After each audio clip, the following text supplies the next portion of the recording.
Vision ಎಂಪವರ್ನ digital ಸಾಕ್ಷರತಾ ಟ್ಯುಟೋರಿಯಲ್ಗಳಿಗೆ ಸ್ವಾಗತ. ಈ ಟ್ಯುಟೋರಿಯಲ್ಗಳನ್ನು ವಿಶೇಷವಾಗಿ ದೃಷ್ಟಿಹೀನರಿಗಾಗಿ ವಿನ್ಯಾಸಗೊಳಿಸಲಾಗಿದೆ. ಇಲ್ಲಿ ನೀವು ಇಂದಿನ ಡಿಜಿಟಲ್ ಜಗತ್ತಿನಲ್ಲಿ ಅಭಿವೃದ್ಧಿ ಹೊಂದಲು ಅಗತ್ಯವಿರುವ ಎಲ್ಲಾ ಕೌಶಲ್ಯಗಳನ್ನು ಕರಗತ ಮಾಡಿಕೊಳ್ಳುತ್ತೀರಿ. ನಾನು ವಿದ್ಯಾವೈ ಮತ್ತು ಈ ಜಾಗದಲ್ಲಿ ಇತ್ತೀಚಿನ ಆವಿಷ್ಕಾರಗಳನ್ನು ನಿಮ್ಮೊಂದಿಗೆ ಹಂಚಿಕೊಳ್ಳಲು ನಾನು ಉತ್ಸುಕಳಾಗಿದ್ದೇನೆ ಮತ್ತು ಈ ಕಲಿಕೆಯ ಪ್ರಯಾಣವನ್ನು ಒಟ್ಟಿಗೆ ಆನಂದಿಸೋಣ. ಹಿಂದಿನ ಸಂಚಿಕೆಗಳಲ್ಲಿ ನಾವು ಬಮಾಯ್ ಎ ಏನೆಂದು ಕಲಿತಿದ್ದೇವೆ. ಬಮಾಯ್ ಎ ಅನ್ನು ಎಲ್ಲಿ ಬಳಸಬೇಕೆಂದು ನಾವು ಕಲಿತಿದ್ದೇವೆ ಮತ್ತು ಉತ್ತಮ ವಿವರಣೆಯೊಂದಿಗೆ ಚಿತ್ರಗಳನ್ನು ಪಡೆಯಲು ಯಾವ ರೀತಿಯಲ್ಲಿ ಬಳಸಬಹುದು ಎಂಬುದನ್ನು ನಾವು ವಿವರವಾಗಿ ಅರ್ಥಮಾಡಿಕೊಂಡಿದ್ದೇವೆ.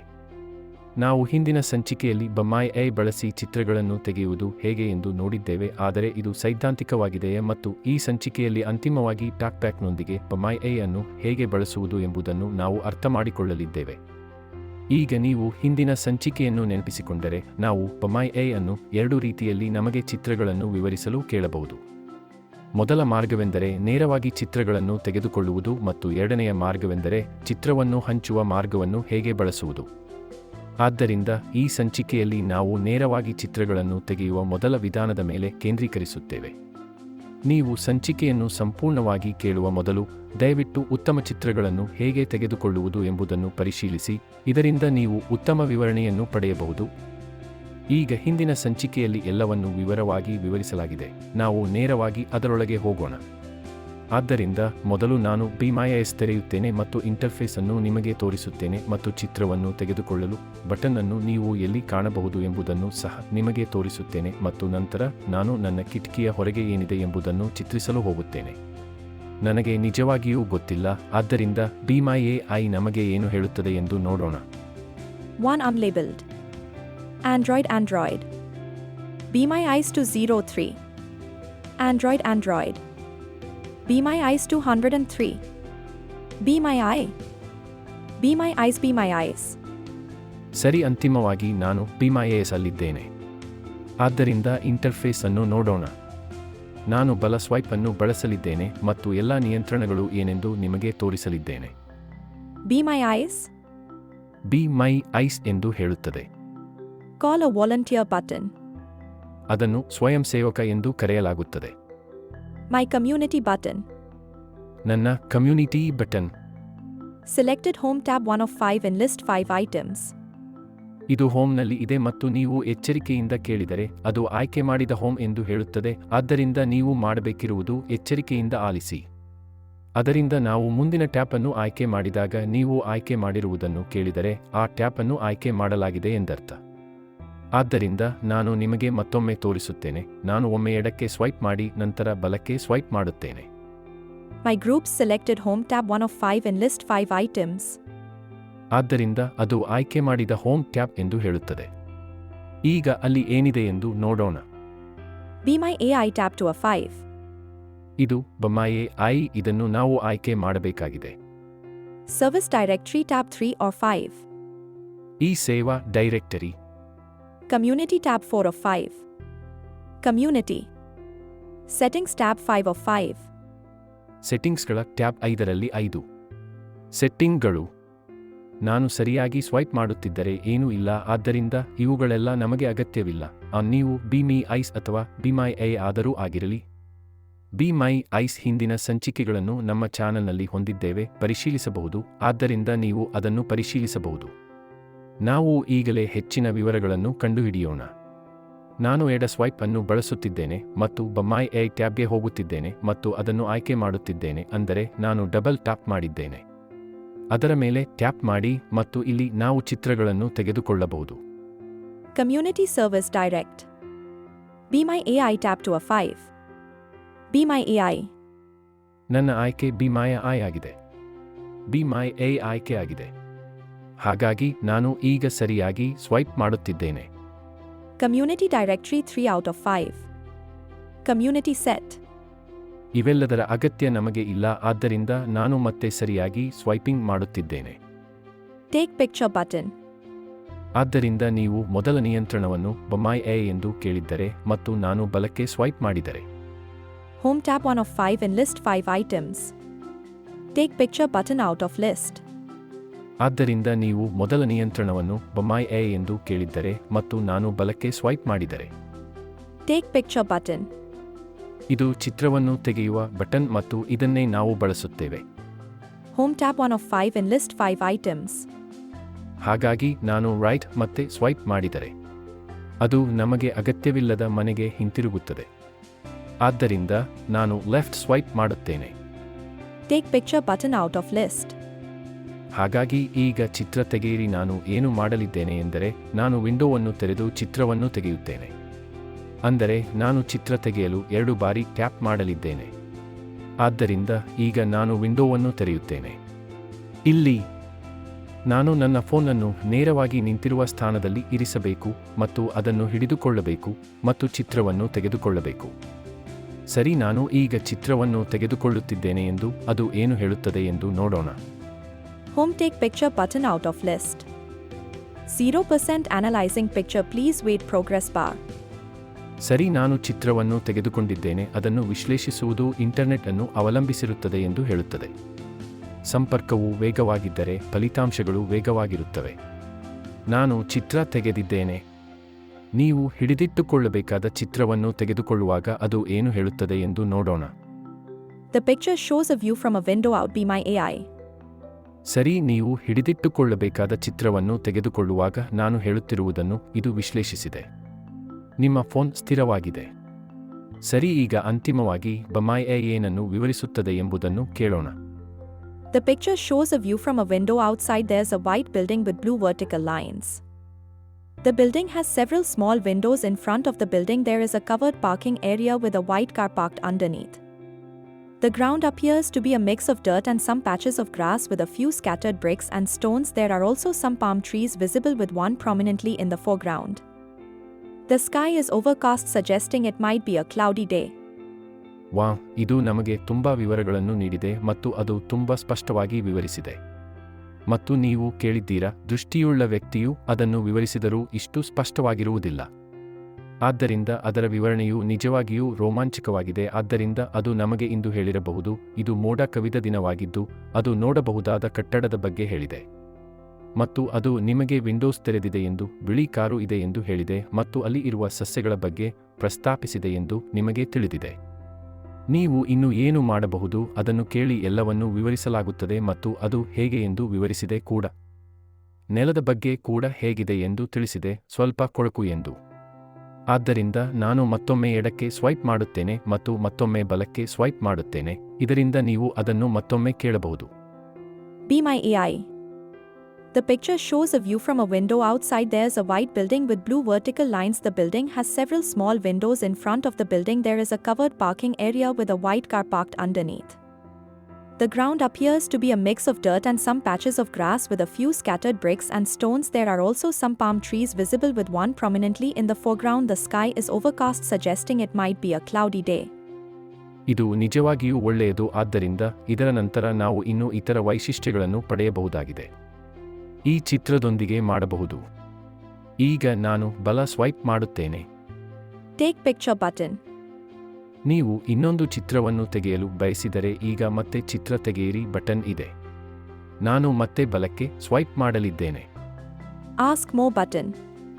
ಹೆಚ್ಚಿನ ಬಟನ್ ಅನ್ನು ಕೇಳಿ. ಆದ್ದರಿಂದ ನಮಗೆ ಬೇಕಾದುದನ್ನು ಹೆಚ್ಚಿನ ವಿವರಣೆಯನ್ನು ಪಡೆಯಲು ನಾವು ಇದನ್ನು ಬಳಸುತ್ತೇವೆ. ಈಗ ಇಲ್ಲಿ ನಾನು ನಿಖರವಾಗಿ ಏನೆಂದು ತಿಳಿಯಲು ಬಯಸುತ್ತೇನೆ. ನಾನು ಮರಗಳ ಬಗ್ಗೆ ಹೆಚ್ಚು ವಿವರಿಸಲು ಬಯಸುತ್ತೇನೆ. ಅದನ್ನು ಹೆಚ್ಚು ಪ್ರಶ್ನೆಗಳನ್ನು ಕೇಳುತ್ತೇನೆ. ಆದ್ದರಿಂದ ನೀವು ಹಿಂದಿನ ಸಂಚಿಕೆಯಲ್ಲಿ ಹೇಳಿದಂತೆ ನೀವು ಪ್ರಶ್ನೆಯನ್ನು ಕೇಳುತ್ತಿರುವಾಗ ನಿಮ್ಮ ಪ್ರಶ್ನೆಯನ್ನು ಸಂಕ್ಷಿಪ್ತವಾಗಿ ಇರಿಸಿ ಮತ್ತು ಅದನ್ನು ಉಪಕರಣದ ರೀತಿಯಲ್ಲಿ ಇರಿಸಿ. ಅದನ್ನು ಸರಿಯಾಗಿ ಅರ್ಥಮಾಡಿಕೊಳ್ಳಬಹುದು. ಈಗ ನನಗೆ ಬಲ ಸ್ವೈಪ್ ಮಾಡಲು ಅವಕಾಶ ಮಾಡಿಕೊಡಿ ಮತ್ತು ನಂತರ ಇದಕ್ಕೆ ಹಿಂತಿರುಗುತ್ತೇನೆ. Home tab 1 of 5 in list 5 items. ಸರಿ, ಇದು ಹೋಮ್ ಟ್ಯಾಬ್ಗೆ ಹೋಗುತ್ತಿದೆ. ನಾವು ಈಗಾಗಲೇ ನೋಡಿದ ಎಲ್ಲ ನಿಯಂತ್ರಣಗಳಾಗಿವೆ. ಆದ್ದರಿಂದ ಒಮ್ಮೆ ಎಡಕ್ಕೆ ಸ್ವೈಪ್ ಮಾಡಿ ಮತ್ತು ಹೆಚ್ಚಿನ ಪ್ರಶ್ನೆಗಳನ್ನು ಕೇಳೋಣ. Ask more button out of list. ಹೆಚ್ಚು ಕೇಳಿ. ನಾನು ಇದನ್ನು ಡಬಲ್ ಟ್ಯಾಪ್ ಮಾಡಲಿದ್ದೇನೆ. Ask more. Please wait. Be my AI is writing a message. ಸರಿ, ಈಗ ನಾನು ಬಲ ಸ್ವೈಪ್ ಮಾಡುತ್ತೇನೆ. Ask more share button. ನೀವು ವಿವರಣೆಯನ್ನು ಹಂಚಿಕೊಳ್ಳಬಹುದು. ಆದ್ದರಿಂದ ನಾವು ಇದನ್ನು ಮಾಡಲು ಹೋಗುವುದಿಲ್ಲ. ವಾಟ್ಸಾಪ್ನಲ್ಲಿ ನೀವು ಯಾರೊಂದಿಗೆ ಬೇಕಾದರೂ ಬಳಸಿ ಅಥವಾ ನಿಮಗೆ ಎಲ್ಲಿ ಬೇಕಾದರೂ ಬಳಸಿ. ಆದ್ದರಿಂದ ಬರೆಯೋಣ. ಸ್ವೈಪ್ ಮಾಡಿ. Your message image in list. ನಿಮ್ಮ ಸಂದೇಶದ ಚಿತ್ರ ಅಂದರೆ ನೀವು ಯಾವುದೇ ರೀತಿಯಲ್ಲಿ ಇರಲಿ AI ಅರ್ಥವಾಗುವ ಇನ್ಪುಟ್ನಂತೆ ನೀಡಿ. ಯಾವ ಚಿತ್ರ ಇಲ್ಲಿ ತೋರಿಸುತ್ತಿದೆ? Be My AI. The picture shows a view. Call a volunteer button out of list. ಆದ್ದರಿಂದ Be My AI ಪ್ರಾರಂಭವಾಗಿದ ಮೇಲೆ ನಾನು ಸ್ವೈಪ್ ಎಂದು ಹೀಗೆ ಬರೆಯುವಾಗ ಓದುವಾಗ ನಾನಿದ್ದರೆ ನಾವು ಮತ್ತೊಮ್ಮೆ ಕೇಳಿದ್ದು ಅದನ್ನೇ ಸ್ವೈಪ್ ಬರೆಯಿರಿ ಎಂದು ಅದು ಹೇಳುತ್ತದೆ. ಈಗ ಸ್ವಯಂಸೇವಕರನ್ನು ಕರೆ ಮಾಡಿ. ನಾನು ಮೊದಲೇ ಹೇಳಿದಂತೆ ಯಾವುದಾದರೂ ವೇಳೆ ನಿಮಗೆ ತಿಳಿದಿರದೆ ಹೋದಾಗ ನೀವು ಸ್ವಯಂಸೇವಕರ ಸಹಾಯವನ್ನು ಬಯಸಬಹುದು. ಉದಾಹರಣೆಗೆ ನೀವು ತೆಗೆದುಕೊಳ್ಳುವ ಔಷಧದ ಬಗ್ಗೆ ನಿಮಗೆ ತಿಳಿಯಬೇಕಿದೆ. ಆದ್ದರಿಂದ ನೀವು AI ಅನ್ನು ಅವಲಂಬಿಸಲಾಗುವುದಿಲ್ಲ. ನೀವು ಸ್ವಯಂಸೇವಕರಿಂದ ಸಹಾಯವನ್ನು ಬಯಸುತ್ತೀರಿ ಎಂದು ಭಾವಿಸೋಣ. ನಂತರ ನೀವು ಯಾವಾಗಲೂ ಇದನ್ನು ಬಳಸಬಹುದು ಮತ್ತು ಕರೆ ಮಾಡಬಹುದು. ಮತ್ತೆ ನಾನು ಹೇಗೆ ಎಂದು ವಿವರಗಳಿಗೆ ಹೋಗುವುದಿಲ್ಲ. ನಾವು ಈಗಾಗಲೇ Be My AI ಬಗ್ಗೆ ತಿಳಿದಿರುವುದರಿಂದ ಇದನ್ನು ನೋಡಲು ನೀವು Be My AI ಹಿಂದಿನ ಟ್ಯುಟೋರಿಯಲ್ಗಳನ್ನು ಪರಿಶೀಲಿಸಬಹುದು. ಅದನ್ನು ನಮ್ಮ ಯೂಟ್ಯೂಬ್ ಚಾನೆಲ್ ವಿಷನ್ ಎಂಪವರ್ನಲ್ಲಿ ಪ್ರಕಟಿಸಲಾಗಿದೆ. ಆದ್ದರಿಂದ ನಾನು ರೈಟ್ ಸ್ವೈಪ್ ಮಾಡುತ್ತೇನೆ. Add picture button. ಯಾವುದೇ ಕಾರಣಕ್ಕಾಗಿ ಚಿತ್ರವು ಸ್ಪಷ್ಟವಾಗಿಲ್ಲದಿದ್ದರೆ ನೀವು ಚಿತ್ರದ ಮೇಲೆ 2 ಬಾರಿ ಟ್ಯಾಪ್ ಮಾಡಬಹುದು. ನಾವು ಮೊದಲೇ ನೋಡಿದಂತೆ ಇದು ನಿಮಗೆ ಚಿತ್ರವನ್ನು ರೀಟೇಕ್ ಮಾಡುವ ಆಯ್ಕೆಯನ್ನು ನೀಡುತ್ತದೆ. ಇನ್ನೊಂದು ಚಿತ್ರವನ್ನು ಸೆರೆಹಿಡಿಯಲು ನೀವು ಮತ್ತೊಮ್ಮೆ ಡಬಲ್ ಟ್ಯಾಪ್ ಮಾಡಬಹುದು, ಆದರೂ ನಾವು ಈ ವೈಶಿಷ್ಟ್ಯವನ್ನು ಇಲ್ಲಿ ಬಳಸುವುದಿಲ್ಲ. ಅದನ್ನು ನೀವೇ ಅನ್ವೇಷಿಸಲು ಹಿಂಜರಿಯಬೇಡಿ. ಉದಾಹರಣೆಗೆ AI ಅಸ್ಪಷ್ಟವೆಂದು ಗುರುತಿಸುವ ಚಿತ್ರವನ್ನು ನೀವು ತೆಗೆದುಕೊಂಡರೆ ಅದು ನಿಮ್ಮನ್ನು ರಿಫ್ರೇಮ್ ಮಾಡಲು ಮತ್ತು ಮತ್ತೆ ಪ್ರಯತ್ನಿಸಲು ಪ್ರೇರೇಪಿಸುತ್ತದೆ. ಆ ಸಂದರ್ಭದಲ್ಲಿ ನೀವು ಇದನ್ನು ಬಳಸಬಹುದು. ಆಯ್ಕೆ ಮತ್ತು ಹೆಚ್ಚಿನ ಚಿತ್ರವನ್ನು ಸೇರಿಸಿ ಮತ್ತು ನಂತರ ನೀವು ನಿಮ್ಮ ಮುಂದಿನ ಪ್ರಶ್ನೆಯನ್ನು ಕೇಳಬಹುದು. ಮತ್ತೊಮ್ಮೆ ಪ್ರತ್ಯುತ್ತರ ಸಂಪಾದನೆ ಪೆಟ್ಟಿಗೆಯನ್ನು ಬಲಕ್ಕೆ ಸ್ವೈಪ್ ಮಾಡಿ. ಆದ್ದರಿಂದ ಇಲ್ಲಿ ನೀವು ನೋಡಿದರೆ ಈ ರೀತಿಯಾಗಿ ಪಡೆಯುತ್ತೀರಿ. Reply option. ಈಗ ಈ ರಿಪ್ಲೈ ಆಯ್ಕೆಯನ್ನು ನೀವು ಪಡೆಯುತ್ತೀರಿ. ನೀವು ಆಸ್ಕ್ ಮೋರ್ ಕ್ಲಿಕ್ ಮಾಡಿದಾಗ ಮಾತ್ರ. ನೀವು ಆಸ್ಕ್ ಮೋರ್ 2 ಬಾರಿ ಟ್ಯಾಪ್ ಮಾಡಿದಾಗ ನಾನು ಯಾವುದನ್ನಾದರೂ ಟೈಪ್ ಮಾಡಲಿದ್ದೇನೆ. ನಾನು ಈ ಚಿತ್ರದ ಬಗ್ಗೆ ಇನ್ನಷ್ಟು ತಿಳಿದುಕೊಳ್ಳಲು ಬಯಸುತ್ತೇನೆ ಮತ್ತು ಮರದ ಬಗ್ಗೆ ವಿವರಿಸಲು ಕೇಳುತ್ತೇನೆ. Add reply a echo was CADRIVBAA space RT tangle HASPTARAA. ಸರಿ, ಇದು ಈಗಾಗಿ. ಬಹುತೇಕ ಇದನ್ನು ಒಂದು ಸೋ ಎಂದು ಉಚ್ಚರಿಸುತ್ತಾರೆ, ಆದರೆ ಅದು ಇಲ್ಲಿದೆ. ಇಲ್ಲಿ ಬರೆಯುತ್ತಿದ್ದೇನೆ. ನಾನು ಈಗ ಬಲ ಸ್ವೈಪ್ ಅನ್ನು ಬಳಸುತ್ತಿದ್ದೇನೆ. A Romeo. ಸರಿ, Be My AI ಹೀಗೆ ಚಿತ್ರ ತೋರಿಸುತ್ತದೆ. ನೀವು ಸ್ವೈಪ್ ಬರೆದರೆ ಏನಾಗುತ್ತದೆ? ಇದು ನಿಮಗೆ ಪಾತ್ರಗಳನ್ನು ನೀಡುತ್ತದೆ. ಕೀಬೋರ್ಡ್ನಿಂದ ನೀವು ಹೊರಬರಲು ಬಯಸಿದರೆ ಈ ಕೀಬೋರ್ಡ್ ಅನ್ನು ನೀವು ಸ್ವಲ್ಪ ಸ್ಪರ್ಶಿಸಬೇಕು ಮೇಲೆ. ಆದ್ದರಿಂದ ನೀವು ಎಲ್ಲ ಹಿಂತಿರುಗಿದ ನಂತರ ನಾವು ಮೊದಲೇ ನೋಡಿದ ನಿಯಂತ್ರಣಗಳು. Describe picture. Call a volunteer. ಆದ್ದರಿಂದ ನಾನು ಸರಿಯಾಗಿ ಬರೆಯುತ್ತೇನೆ. ಸ್ವೈಪ್ ಮಾಡಿ. Call. Add picture. Editing. Describe the tree. Edit box. Reply. ಮತ್ತೊಮ್ಮೆ ಸ್ವೈಪ್ ಮಾಡಿರಿ. Send message button. ಸಂದೇಶವನ್ನು ಕಳುಹಿಸಿ. ಆದ್ದರಿಂದ ನನಗೆ ಈ ಸಂದೇಶವನ್ನು ಕಳುಹಿಸಲು ಅವಕಾಶ ಮಾಡಿಕೊಡಿ. Please wait. Be My AI is writing a message. ಸರಿ, ಈಗ ನೀವು ಕೇಳಿಸಿಕೊಂಡಿರಿ. ನಾನು ಸೆಂಡ್ ಮೇಲೆ ಡಬಲ್ ಟ್ಯಾಪ್ ಮಾಡಿದಾಗ ಅದು ಹೇಳಿತು, ದಯವಿಟ್ಟು ನಿರೀಕ್ಷಿಸಿ, Be My AI ಬರೆಯುತ್ತಿದೆ ಎಂದು. ನಾನು ಈಗ ರೈಟ್ ಸ್ವೈಪ್ ಮಾಡಿ ಏನು ಹೇಳಿದೆ ಎಂದು ನೋಡುತ್ತೇನೆ.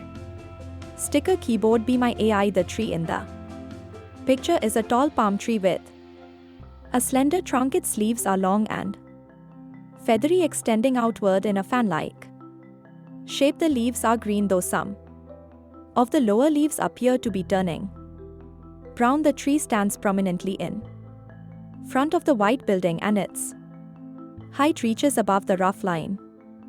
There is another palm tree partially visible to the left of the main tree in list window. Ask more.